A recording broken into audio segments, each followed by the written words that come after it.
Let's see what the stew has for us today. Welcome to the Gnomecast, Gnome Stew's tabletop gaming advice podcast. Here we talk with the other gnomes about gaming things to avoid becoming part of the stew, so I guess we'd better be good. This episode is brought to you by awesome Patreon backers like the bodacious Bill Carter, the charismatic Carla Evans, and the stupendous Scott Adams. Today we have myself, Ange, along with Chuck and Jared, and today we're going to talk about player skills and other player-focused advice. Before we dive into that main topic, though, we're going to ask our Get to Know a Gnome question.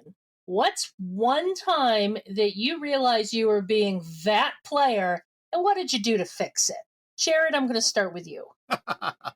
Well, my first thought on this one was I was going to bring up the time that I was playing a character based on Randy Savage in a Pathfinder game, and I did his voice constantly, but I'm pretty sure everybody in the game loved that, so that can't be it. So instead, I was going to bring up my cleric bard that I had, who was a cleric bard of Cyric, and we found a survivor of a previous adventuring company who happened to be a survivor from the adventuring company that I originally came from, and I wasn't keen on them remembering me. And I decided the best way to dispose of this NPC was when we were in a wild magic cavern. I was hoping some wild magic effect would just get rid of them. And, that way I could commit manslaughter and no one could prove that it was actually me. And amazingly enough, the wild magic effects did not kill this NPC, but also were not great for the party. And I kept doing this round after round, hoping for some result that actually triggered and did something horrible to this NPC. And at some point I did kind of realize, you know what? This was funny the first couple times. I really should stop this. So I stopped, but the nice thing is the next round they got carried off by a nightmare, so it all worked out in the end. Awesome. What about you, Chuck? So let me begin by saying, when am I not that player? My entire life is just a cautionary tale of mistake after mistake after mistake, and finding new and exciting ways to be obnoxious. So, but to my credit, I tried to not be obnoxious the same way in multiple games. The most recent of which was actually probably this last weekend when I was playing with a friend and strangers online for Onyx PathCon. There was a game that my friend was running. And the concern with a group of strangers is somebody really needs to get the ball rolling. And of course, me being me, I decided to get the ball rolling by being a kind of over-the-top ridiculous character. And I realized pretty quickly within the game that I was sucking up a little bit too much oxygen. And so I tried to dial that back. But of course, the problem is you can't be at an 11 and then turn it down to 3 without the game suffering. So it was almost this yo-yo experience of going back and forth. But it was also my first time trying to do a player voice for any extended period of time, which it's important to note that doing the old lady diner waitress voice for a long period of time murders your vocal cords, just so everyone knows. Oddly, doing Macho Man's voice for an extended period of time, not much better. I believe it. Probably a very similar sort of sandpaper words experience. Oh, yeah. We ought to just have a podcast of everybody doing ridiculous character voices. So, Ange, what about you? So, I have learned of myself over the years that I have no chill. If I'm getting frustrated in a game, that starts to show very quickly. And the incident I'm going to talk about, I performed the cardinal sin of backseat GMing. My friend was running a one-shot of the Sprawl, and for some he wasn't super familiar with running PBTA. He was just running it because we needed somebody to run a one-shot for that session, so he'd volunteered to run it. And because I am more familiar with PBTA, I started telling him what type, this is what this roll should mean, and this is what this move should mean. And it was about halfway through the game that I realized I was being really obnoxious. And I kind of pulled back, realized what I was doing, shut up, let him run the game. The rest of the game went much smoother, was much more fun. Like, it wasn't PBTA, it wasn't exactly the sprawl, but that didn't actually matter once I got my head out of my rear end and realized, let's just play the game he's bringing to the table. I actually love that phrase, play the game your GM is bringing to the table. I think we'll probably be returning to that. Yeah. Just a quick note, in your defense, having a player who has an excellent command of the rules, even when the GM doesn't, can be a tremendous gift to a game. Yeah, the player just needs to understand, and we'll get into this when we get into the main topic. It's like the player just needs to have an understanding of when and how to help offer that rules mastery to the GM. Yep. You know. Yeah, I know in our game last Thursday, I know PK knows a lot about the Sentinels game, so every so often I'd be like, I think this is the way this goes. I haven't run this yet, and it's just kind of a touch base kind of thing. Yeah. So let's get into our main topic of discussion. A lot of the advice that comes out of the RPG sphere is directed at GMs who carry the larger burden of getting a game to the table and making sure a game is successful. But there is a lot to be said for having good players at the table. So we thought it'd be cool to get together and discuss some of the skills that can make a player a treasure to have at your table. I know I've written articles on this. Jared, I think you have an article that will have dropped by the time this podcast is out. And, we're hoping to strong-arm Chuck into writing more articles. So maybe we'll get one on him, too. I'm working on it. It's not a job. We just love your articles, Chuck. Aww. It takes more effort than you'd think to come up with all those fart jokes. I'm not going to lie. More fungus. Always the fungi. Neat stuff going on with the cicadas and fungus, by the way. Anyway, Jared, why don't you tell us what your article is going to be about that's coming out soon? So the article that I have in the hopper right now is basically kind of looking at what your concept for your character is, and more or less being an advocate for yourself, not losing track of who your character is because somebody else goes off on a tangent, because you say a certain thing and someone interprets it a certain way, and then they start treating your character as if you are whatever the title they can come up with because of that one thing that you did. And it is kind of about making sure that you're collaboratively thinking about the other players at the table and making sure that everyone is telling their own story. And you're not overstepping and actually telling someone else's story and filling in their blanks for them.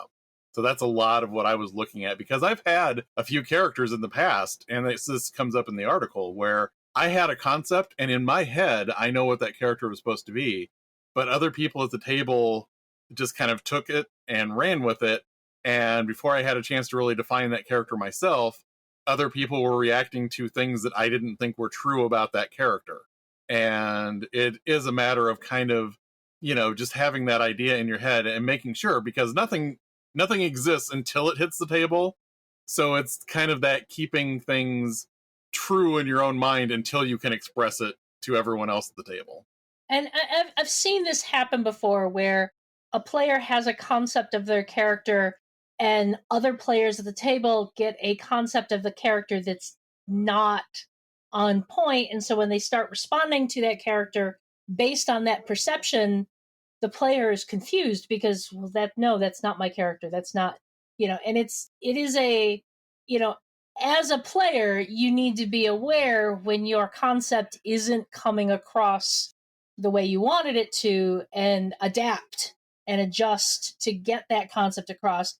Because, as Chuck's first bullet point says, you got to listen to the other players.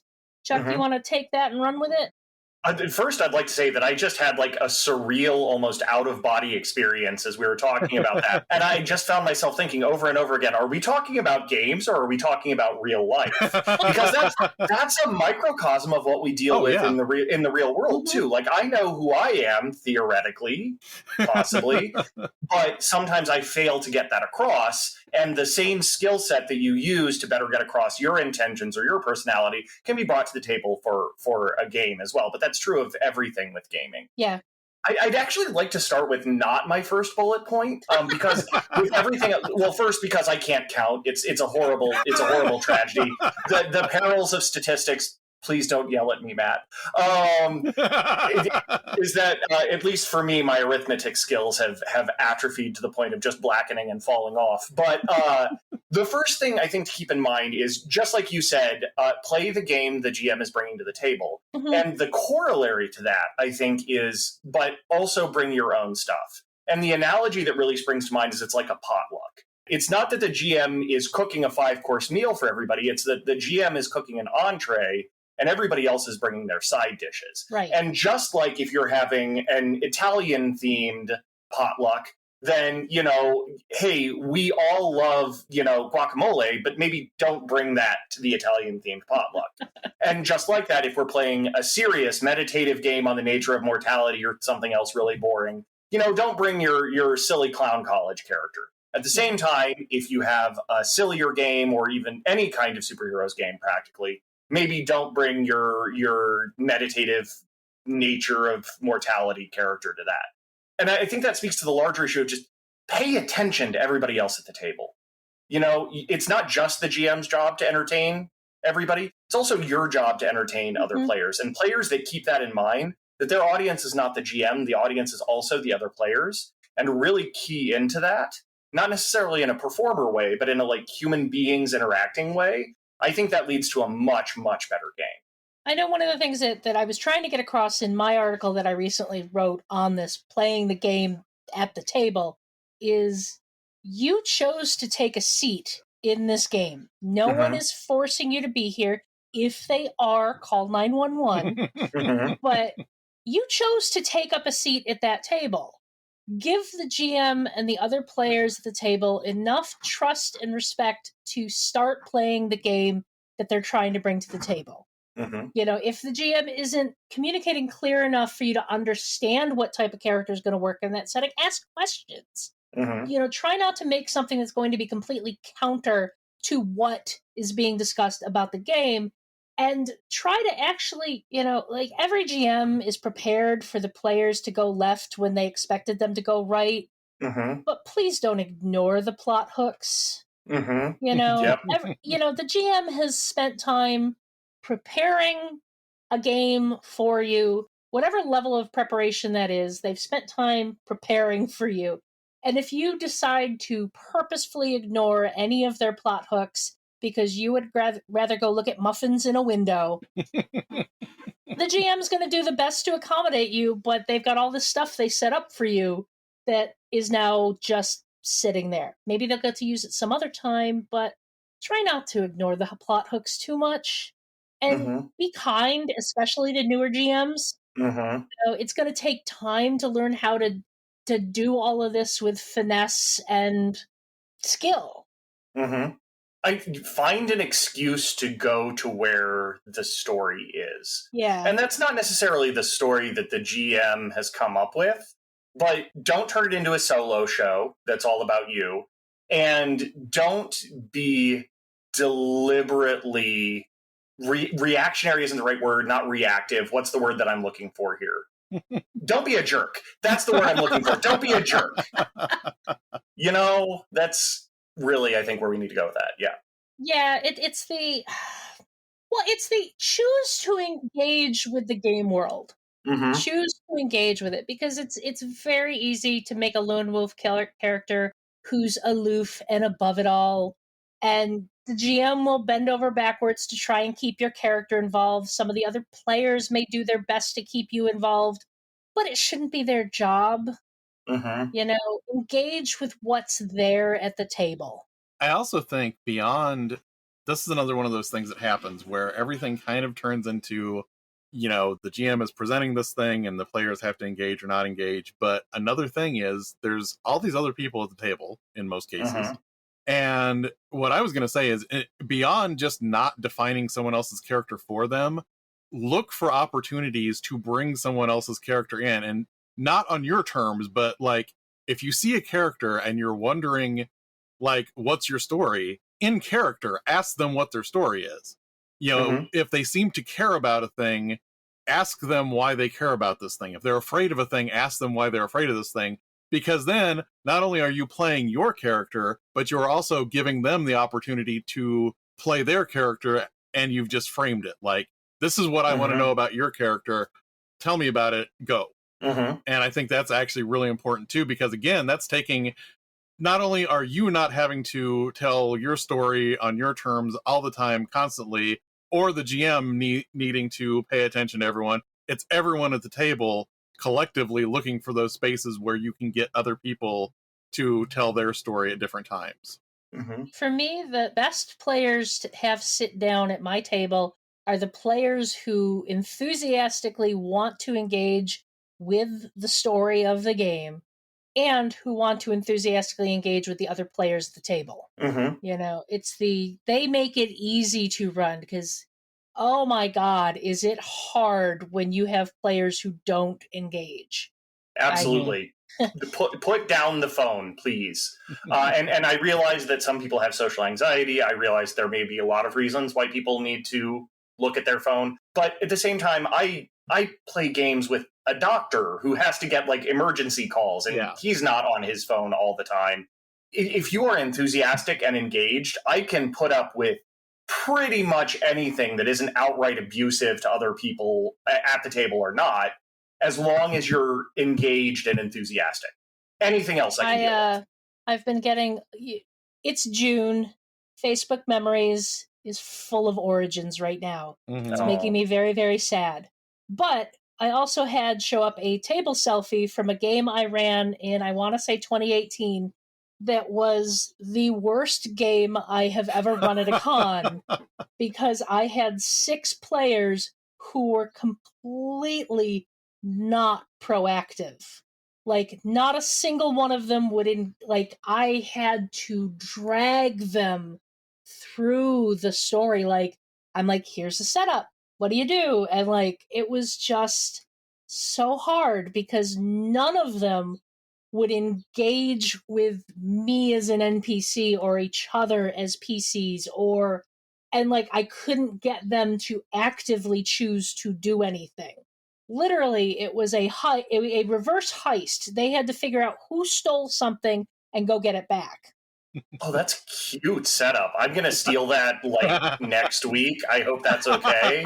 Totally okay. Yeah. So the other times I've run it, the players usually spend about the first 45 minutes to an hour investigating the vault that was broken into. These players spent 2.5 hours. I couldn't get them to leave the vault. I literally had to take a break at the 2-hour point, and I said, when we come back, you're telling me where you're going next. And we got back, and they dragged out questions about the vault for another half an hour. And I'm just like, no, we're done here. Where are you going? I think sometimes that's a trust issue at times, too. And it's people so afraid that someone is going to punish them for missing something that they're afraid to formulate things. And it's like, when I'm framing this scene, I am giving you toys to play with. There's no right or wrong thing to seize on in this scene. Just grab something and run with it. We just need some texture to tell the story with. Yeah. I feel like I need to defend a certain school of player in this case, though. Like, there's a whole spectrum of players. On the one hand, you have ones that basically want to choose your own adventure.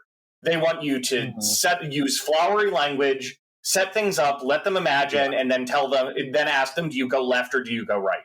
Turn to page 98 if you go left. And those are at one extreme, and those might be fun to play with. I don't have a lot of those players. On the other hand, you have the players that you can just sort of let them loose, and they're going to spend an hour and a half in the muffin shop. And that can also be fun for them, maybe not for you as a GM unless you're prepared to roll with that. But I think the key is to establish expectations. And when things veer off those expectations, to even just say with the authority of the GM, there is nothing left for you to find in this vault. And that's not to say that's what you should have done. I'm sure there were all kinds of other contextual things. Yeah. That's just what I probably would have done in that circumstance. Like, usually as a GM, I see a mix of players at the table. I usually have 1 or 2 proactive people, a couple of passive people, and a couple of people in between. This just happened to be a table full of passive people. Yeah. Like, I didn't even have one proactive person to latch onto. Like, That's finally, at like the 3-hour mark, one of the players finally did something proactive, and I'm like, oh my god, thank God. Okay, let's get going. Mm-hmm. And like grabbed onto that and pushed them along further using that. I'm just kind of laughing because we started off talking about players and we still bring it back around to when we're GMing, and it's so hard not to. Mm-hmm. It is really hard not to, because it's a lot of the GM's job is managing the table, managing the players at the table. And, if you are a player at the table and you see that you have some passive people or some people who aren't as, comfortable with things, you can help out the GM a lot by interacting with that player, interacting with their character, and helping pull them along on the adventure. One of the odd things I noticed as a GM was a lot of times I would get very quiet new players at the table who I didn't think were having a very good time because they weren't doing much. Mm-hmm. And then at the end of the game, they would thank me for a fantastic time. Aw. And a lot of what it was is like they didn't necessarily know how to get involved, but making sure I still went back to them every time was good. So as a player, I definitely try and like, okay, who's being too shy, who's being too withdrawn, and making sure to pull their character along with my shenanigans. And to Jared's point, that is something that other and the point that you made as well, that is something that you as a player can do.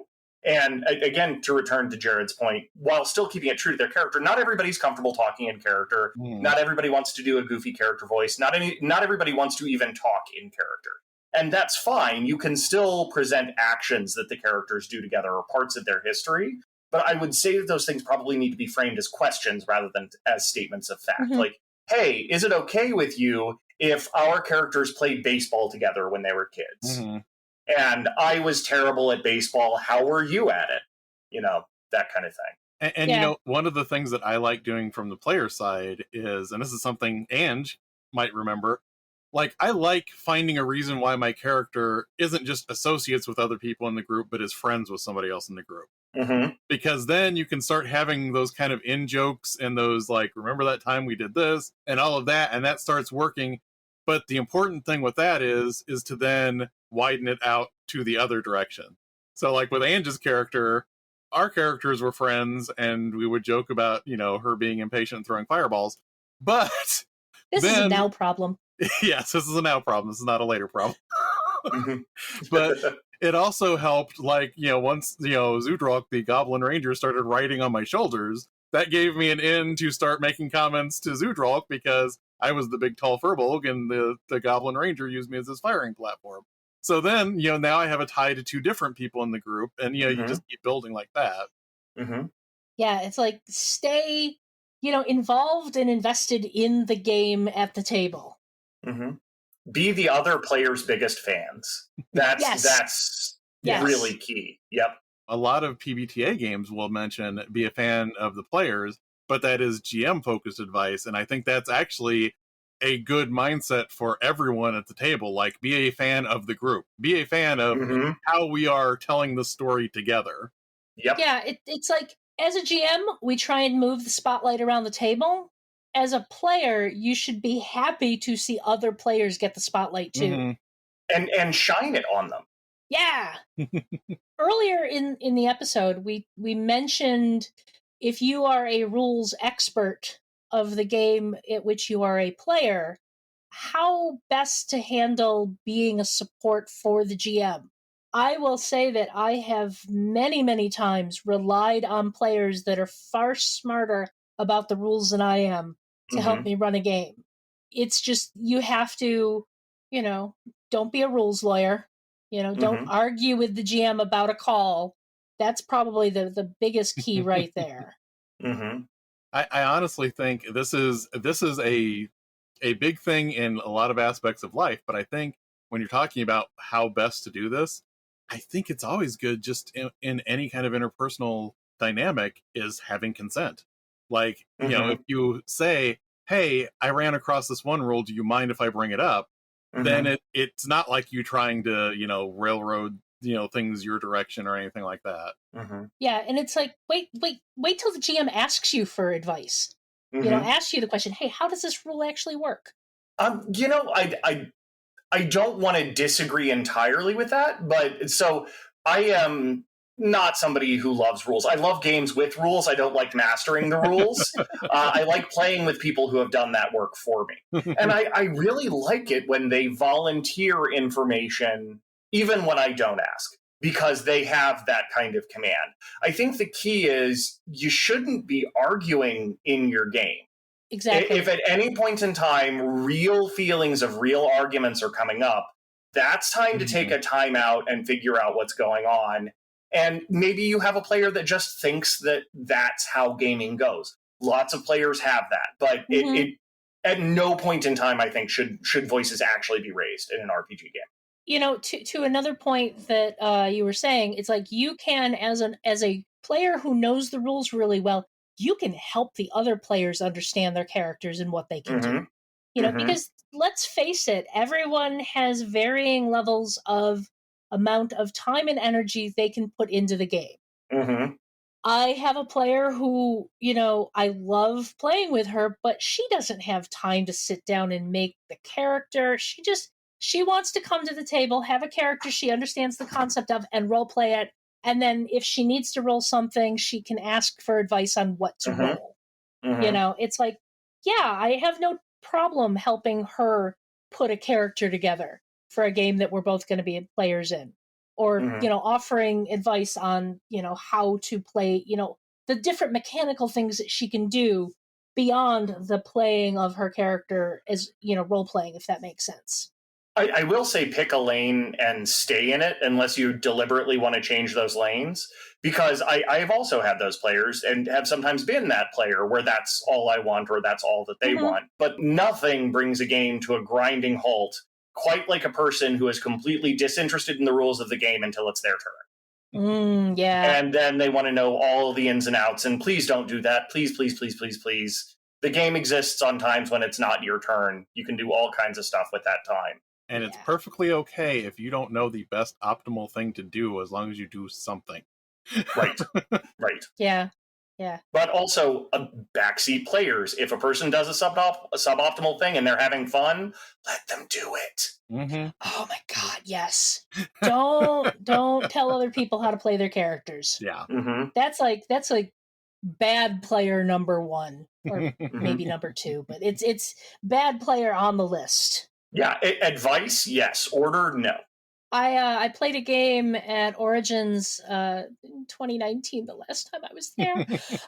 But I played a game, and because of various reasons, me and another player, who happened to also be female, got a bunch of extra bennies for our characters.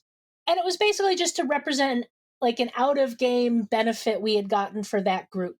Which is like, like nobody seemed to have a problem with that in and of itself.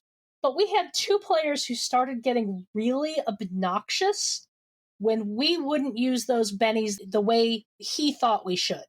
And it was to the point where he started just rolling his eyes about like, well, you have all those bennies there. You could totally be doing this. And it was very much in that rules lawyery, I'm going to tell you how to play your character type of vibe. And it was just like, no, I don't have any interest in doing what you're telling me to do. Especially because the way you're telling me to do it right now. Yeah. I had my character that I mentioned in the article, that one of the characters that I mentioned was a werewolf character, and I built him so that he could talk to the spirits of the deceased.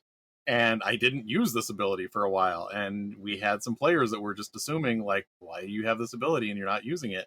And, once somebody finally asked me, it's like, well, because his wife died, and he's afraid he's going to see her. Like, that was, then he would have to deal with the fact that she is gone. She has moved on.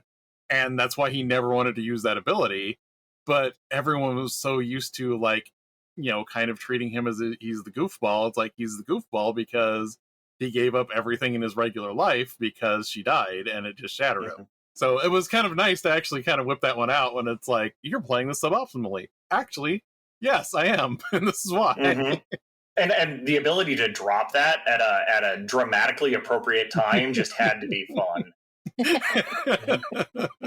Awesome. I mean, I'm not big on keeping secrets from other players, but this was almost sort of like you never actually gave me the chance. I would have told you this up front, but it just hasn't come up yet. And That's probably actually another good piece of advice for players.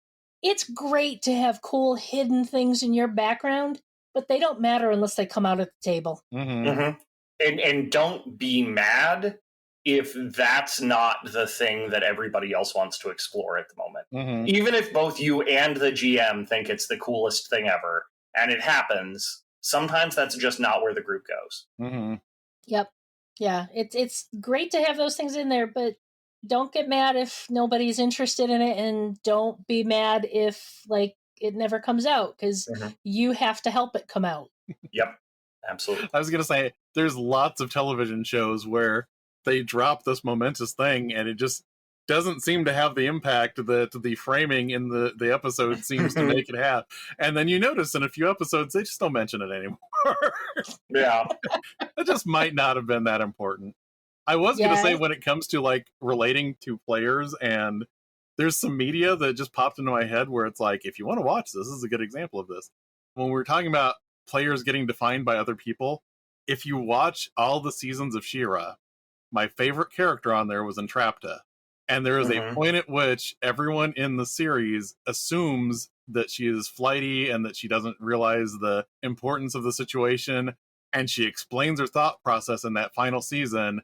And I love that so much. And it is one of those cases where people just kind of assumed certain things about her because they never asked her why she was doing things in a certain manner.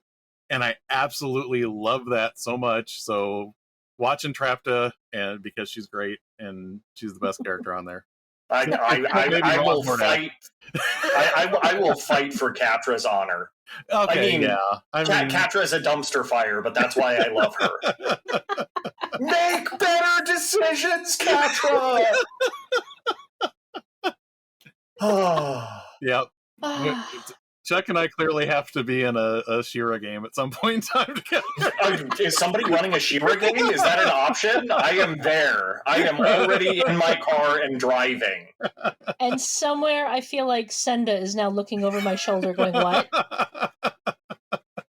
Look, if you need somebody to play your hot mess of an ex, I have got that character down. Oh, goodness. I think on that note, we've probably hit the point where we should, are there any last words you have? I mean, there's going to be more articles that we write in the future about advice to players. I've got a few of them I want to do, but any last words of advice for players? Pay attention to the other players and be their biggest fan. Yeah, I think that's one of the biggest things. I've always thought that role-playing games are a great tool for teaching empathy. And it shouldn't just be between the DM and one person at a time. It should be between all the people that are engaging in that game. Yep. I think those are two very good points. Excellent. So this show is funded by the Gnome Stew Patreon. You too can become a Patreon backer by following the Patreon link on the Gnome Stew website to the Gnome Stew Patreon. This ad is brought to you by The Clone Machine. Got a great player and wish you had more of them? Just get them to walk through the Clone Machine, and soon you'll have dozens of them and make your game even better. Please be mindful that we do not guarantee success of copies, and results may vary depending upon the source material. Still love Wrong Portak. If you are enjoying the Gnomecast, you'll probably like many of the other Misdirected Mark shows. Here's one to check out. They're a Super Geek. They're a Super Geek is an actual play one-shot live stream created by 3 Black, Indigenous, multiracial, or people of color players to highlight the voices of marginalized folks in the tabletop RPG scene. They feature gender-marginalized GMs and a diverse, rotating cast of players. Tune in every other Thursday from 9 to 11 p.m. Eastern Time on the Misdirected Mark Twitch. That one is just getting started, so definitely tune in. You can find all of us at gnomestew.com, at gnomestew on Twitter, and gnomestew on Facebook. Gnomes, where else can we find you on the internet? Chuck, go! You can find my writing at gnomestew.com. I'm pretty much a ghost everywhere else at this point because other stuff is going on. And where can we see you? World. Yes, exactly. You can find me at Twitter and Instagram as Orikes13, Orikes13. Twitter is mostly quiet. I've posted a little bit recently, but mostly quiet. Instagram is a lot of pictures of cats. That's what the internet is for. It's true. Yeah. Yeah. Mhm. Jared, what about you? All right. You can find my other blog where I write things at whatdoiknowjr.com. You can find me at Twitter at whatdoiknowjr. And you can find the text-to-speech version of my blog posts at anchor.fm/whatdoiknowaudioblog. Awesome. So, do you think we were good enough players that we avoided the stew this time? Yeah, nobody brought up Batman. Yeah. Oh, wait, we were supposed to bring up Batman? Nobody told me. Oh, Because, Batman. man, do I have thoughts.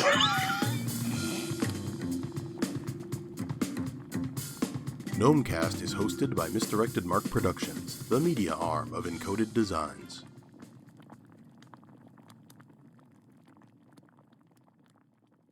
Okay, we're going to start over again. The magic of audio. Welcome to the Gnome Cat. Sorry.